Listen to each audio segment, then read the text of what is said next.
welcome. I want to talk today about making yourself wrong. I've done a fair bit of personal development work over the years and I really enjoy it. And one of the things that I love about it is being able to get into other people's worlds, to understand where they're coming from, what they're thinking, why they're thinking it. All of those things I find fascinating.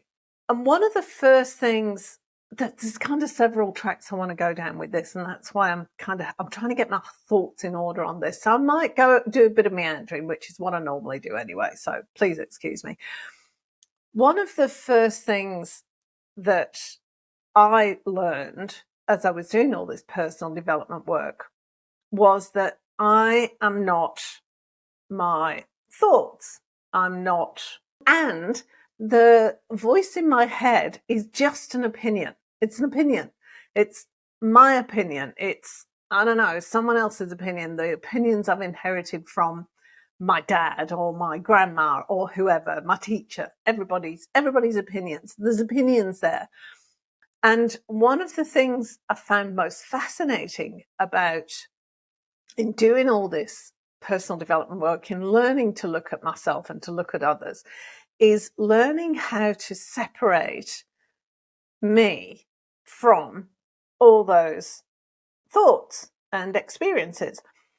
Because, there's that old, I don't know whether you ever heard it, but that story that said 10 people can be sitting around a campfire and something happens and you'll get 10 different versions of what happened because we all see it from a different perspective and with different experiences and different ideas of what occurred. And we add meaning to everything. So if somebody cuts us up when we're driving, my first thought in that regard is, oh my God, what an idiot. I can't believe they did that. Some people are just stupid. I form an opinion and I voice that opinion in the car. Actually, I'll tend to do it out loud if there's nobody in the car. And I'll tend to do it really loudly. I'll be yelling at the person in front of me. Most of the time in company, it's just the thought that goes through my head.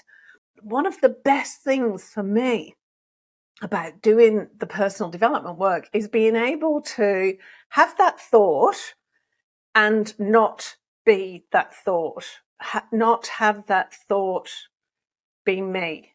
Does that make sense? It's kind of like, yes, that thought went through my head, but I'm not choosing to take that thought on board as my own. It's something I could think, but I don't have to think it. And that's what I've really loved about doing all the personal development work. This week, something happened and I spent probably a day really angry about it. Really angry about it. And then I spent another day just assimilating it, basically lying around, not doing a lot, not feeling sorry for myself, but certainly just, it was a big deal. And I spent the day just not doing a lot. And then I spent another day whinging to everybody, everybody that I trusted, like, oh my God, I can't believe this has happened. Do you know what they've done? Blah, blah, blah, doing all that kind of thing. And then I woke up the following morning and it was gone. And I have a friend, she's called Jane, and we talk most days. And we've been on this personal development. She's one of the people that first introduced me to all the personal development work 20 odd years ago. And we still have conversations and it's great because we can really dig into things. And it's really, I love analysing things, as you probably guessed by now. I love analysing my behaviours and my thought processes and my actions and the things I choose to take offence at and the things that don't really bother me. And we had a long conversation about this yesterday because I realised that the reason I was able to let all this go was because I'd allowed myself to experience it. I didn't become it. It didn't sink into my DNA or anything. I just got angry. Well, I got upset and then I got all, I don't know what the word is, overwhelmed, I suppose. Then I got angry and then I let it go. And I kind of realized that one of the things that I really enjoy doing is experiencing all those things, but not having it stick around. So I kind of go through the process. And my thinking on that is what you resist persists. So if I'm going to go, oh my God, I shouldn't be feeling that way. And I did do this, right?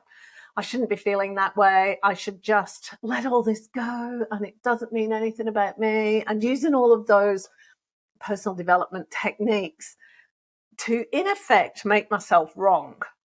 And I chose not to do that. And I'm fortunate enough to be surrounded by people who also don't do that.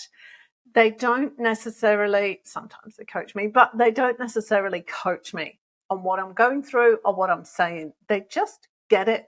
And when I can talk into that space of just being heard, it takes the power out of whatever it is. And it allows me to go, okay, yep, I've been heard. I can do what I want with this now. It gives a lot of freedom, an awful lot of freedom.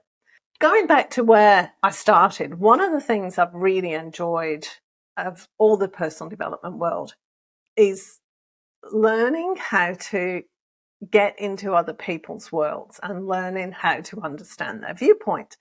And this is building on what I just said about being okay with experiencing everything. Because what I noticed for a long time is I just find it fascinating to try and look at things from other people's viewpoints. But in order to do that, in order to truly understand where somebody else is coming from, you have to give up your own viewpoint. How can I explain this? I haven't got my phone on me. There's this letter, right? Now, this letter has two sides. You're looking at that side. Now, if you described it, you'd say, there's this blue and yellow logo here, and there's some writing. I can't see anything on the bag. It's completely different. So in order for me to see what you're seeing, I have to come and move around there to see it. So I can no longer see what it is I'm looking at from this point of view, which is great. It's really valuable and it's really fascinating and really scary sometimes, because when I try and get into somebody else's world and understand if it's about me, right?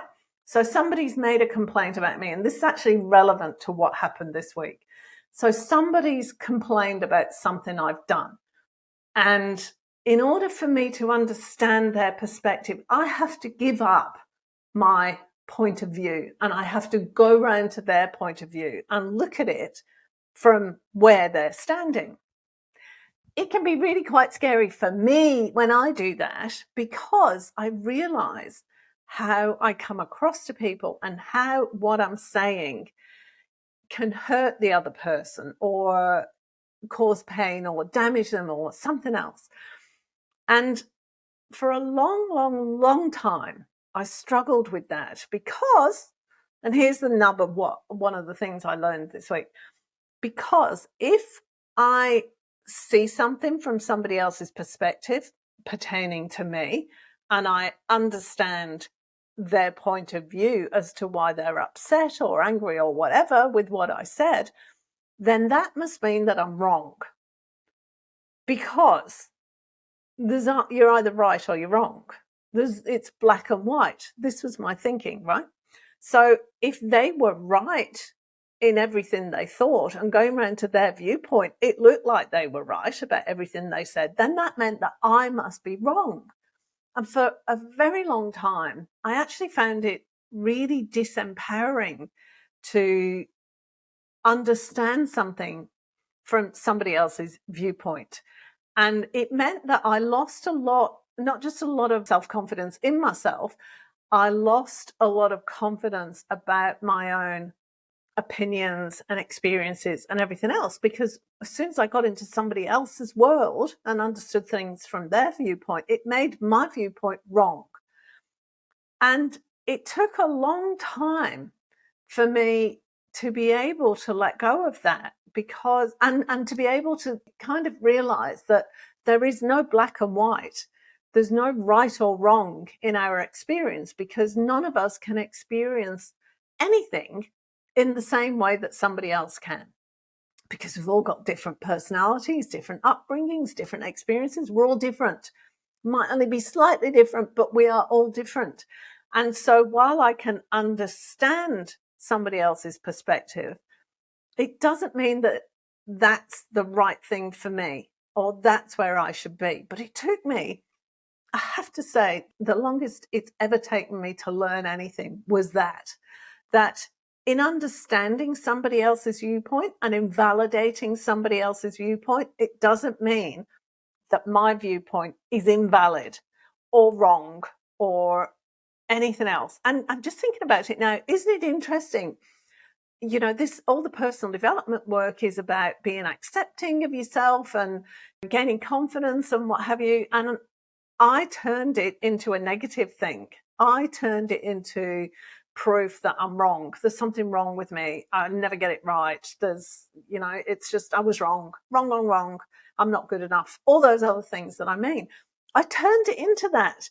And this week, I kind of realized again that there's no right and there's no wrong. It's not black and white. Everything is valid. Just because that person thinks that and I can understand it doesn't detract in any way from my perspective and my belief and my opinion about anything.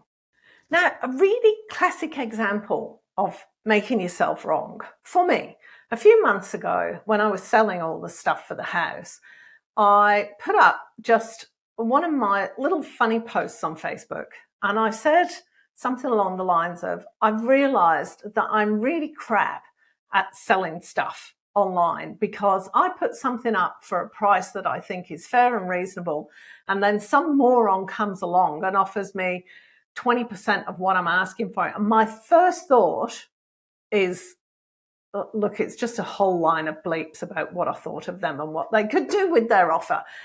And I put that post up, and it was really interesting, the number of people who responded with telling me that I needed anger management and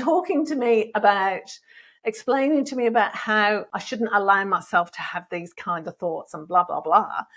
And for me, I was like, well, you missed the point. One, it was supposed to be funny, but also I completely disagree.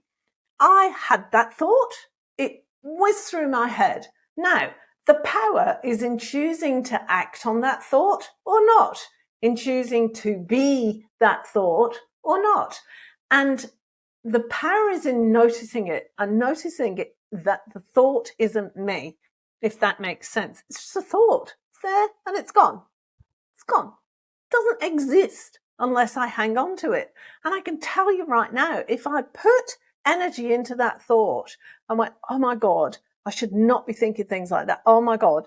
And started beating myself up for doing that, that thought's going to stick around. Instead, this is how I deal with it. I just had a laugh about that thought, all the personal development work that I do. And my first thought when somebody does that is still, well, aren't you an effing so-and-so? That's my first thought. I'm human. We're all human. And I think if you are trying to train yourself to not have any bad thoughts, to just be happy and just think the good things and just focusing on only ever experiencing the good, I think probably a little bit delusional, my opinion, but also you're not allowing yourself to be human.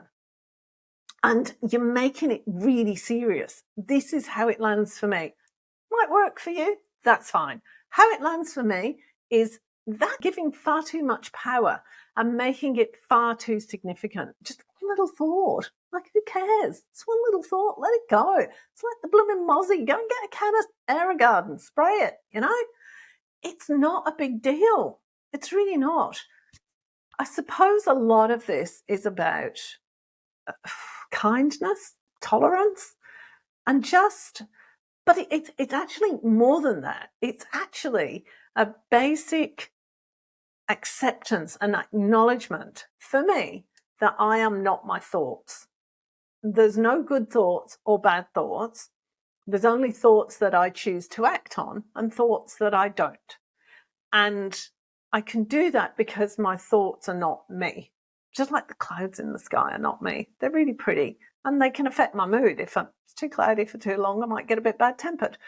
But they're not me, and my thoughts are the same. They don't exist anywhere. I hope that all made sense. So I'm going to go off and let my thoughts do what they will, and I'm going to be me underneath it, and I hope you can be the same. See you next time. If you enjoyed this episode, be sure to subscribe and don't forget to rate and review this podcast and share it with your friends. Thanks so much for listening, and I hope you're leaving with some thought-provoking information that can make a difference in your life. See you next time.